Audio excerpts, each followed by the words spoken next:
Arches National Park is one of the best places in the United States to see some stunning desert landscapes, crazy mountain views, and unique rock formations all in one spot. This 119 square mile wilderness is located just 10 minutes outside of Moab, Utah, which is one of the country's best adventure towns. The best part of Arches National Park is climbing above the desert floor and feeling like you've left all civilization behind to enter this wilderness that's been untouched by man. Okay, maybe that's a bit of an exaggeration with the crowds that the park has been experiencing. This video went viral on our TikTok, and it is not an exaggeration. This park is incredibly crowded. We're going to bring you our ultimate guide to help you mitigate the crowds and have an amazing time while visiting Arches National Park. In this comprehensive guide to Arches, we'll bring you our best insider tips and the best places to stay, eat, and hike. If you want our exact itinerary and even more details, you can purchase the ultimate guide to Arches National Park in the description. To start, we'll just go over some logistics of visiting the park. This park gets extremely hot in the summer, maybe not as bad as Death Valley, but it still exceeds 100 degrees almost every day in July and August. If you want to visit, I would strongly encourage going before May. The other climate issue you need to be aware of is elevation. We actually didn't know that Arches was at over 6,000 foot of elevation in some of the hikes.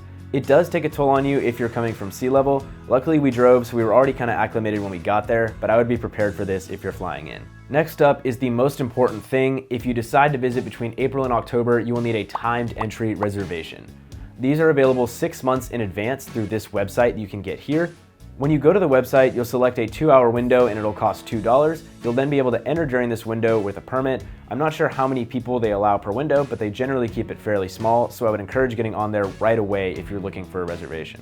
You can get to the park before 7 a.m. or after 4 p.m. The line at 9 a.m. was easily over an hour long. We got there at 8:15 and actually drove right in, which was really nice. So if you visit during a time that these entry systems are not in place, I would strongly recommend getting there before 8:30. The final logistic I'll cover before going in detail on what we did are the amenities.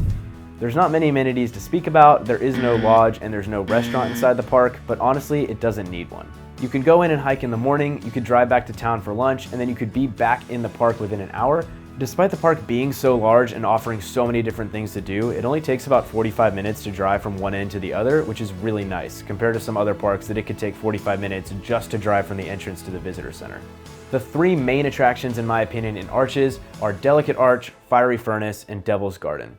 Delicate Arch is everywhere in Utah. Cars, license plates, babies, tattoos, everywhere. So definitely make sure you hike it while you're here. The hike is 3.1 miles and it is extremely popular. It's awesome that people want to get out and experience the beauty that our country has, but this is why the permitted entry systems are in place.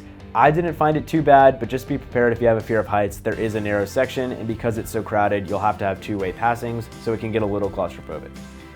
Finally, you'll round another bend and you'll make it to Delicate Arch. If you want to see Delicate Arch without people, please go at sunrise. That is the only time you will be able to avoid crowds, is getting up early and going there during the sunrise to get photos and videos of it. According to photographers, sunset actually has the better lighting, unfortunately. You won't be able to avoid crowds and your photos will probably get spoiled. The arch itself is really impressive and really cool, but overall the hike itself I didn't find that interesting. It's definitely one of the ones that you do for the view at the end, not really the journey. The next hike I'll discuss is Fiery Furnace. It's one of my favorite hikes I've ever done. Starting off, you will need a separate permit to do the Fiery Furnace hike. Even if you have a timed entry reservation, you will still need another permit to do Fiery Furnace because it is technically a backcountry wilderness area. They allocate 75 permits per day and they open 1 week in advance, so make sure you log on super early and snag them up. Fiery Furnace is a 2-mile loop, if you could call it that. It's really just an empty area that you go into and have to find your way out of. We found it very challenging, and not necessarily because it was steep or it was long or anything like that, but it's just because the variety of terrain and kind of the mental gymnastics you have to do when finding your way out. There are 2 ways that you can do Fiery Furnace, and that's either self-guided or with a ranger.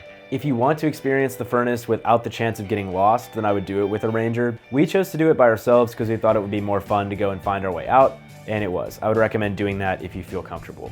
The hike starts off fairly easy, but it is unmarked. I would download the AllTrails map, either buy it for the year or get the free subscription by making a new email. The blue arrow will not track you the whole time. The GPS signal in there is really bad, but it will at least give you kind of a sense of direction of where you should be going, so that way you don't get entirely lost or feel uncomfortable. I won't spoil the whole trail for you because that does take the fun out of it, but there are sections where you'll have to go through really narrow crevices, you'll have to climb over boulders, and find your way out of the maze that is the Fiery Furnace. They have 24 marked little arrows that you have to find. I took a picture of every arrow to make sure we were on the right track, and when we left the hike, I only had 16 pictures, so you'll definitely miss some along the way, which is why I recommend downloading the AllTrails map just to be sure. Just to be safe, always do hikes like this with a partner. It makes it more fun anyways, there's no reason not to.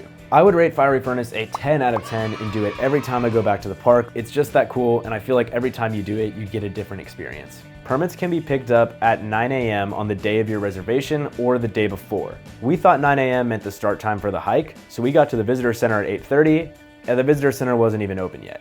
Knowing this, I would have actually reversed the order of our itinerary. We did Fiery Furnace first and Delicate Arch after.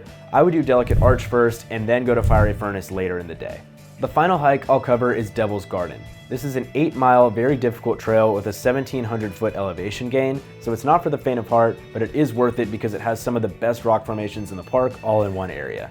We didn't get to do Devil's Garden because we just didn't have enough time. You can make this trail shorter by only visiting Landscape Arch, which is 2 miles out and back, or Double O Arch, which is 4 miles out and back.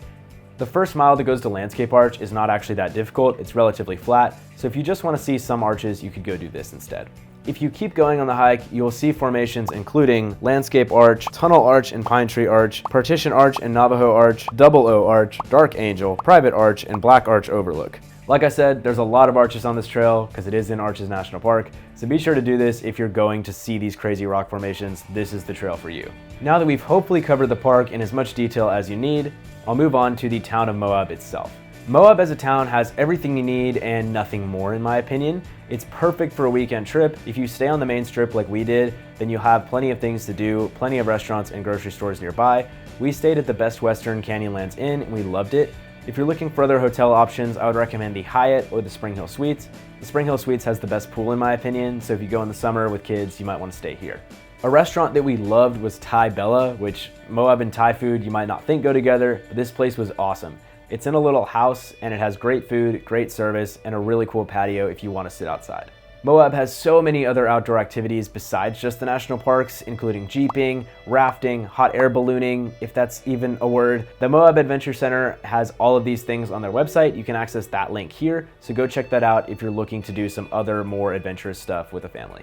I can't mention Moab without bringing up Canyonlands naturally. These two parks are so different from each other, it's hard to believe they're only a 20-minute drive. If you go to Moab, you have to visit both. It's kind of a rite of passage. Overall, we had an amazing experience in Arches National Park and in Moab.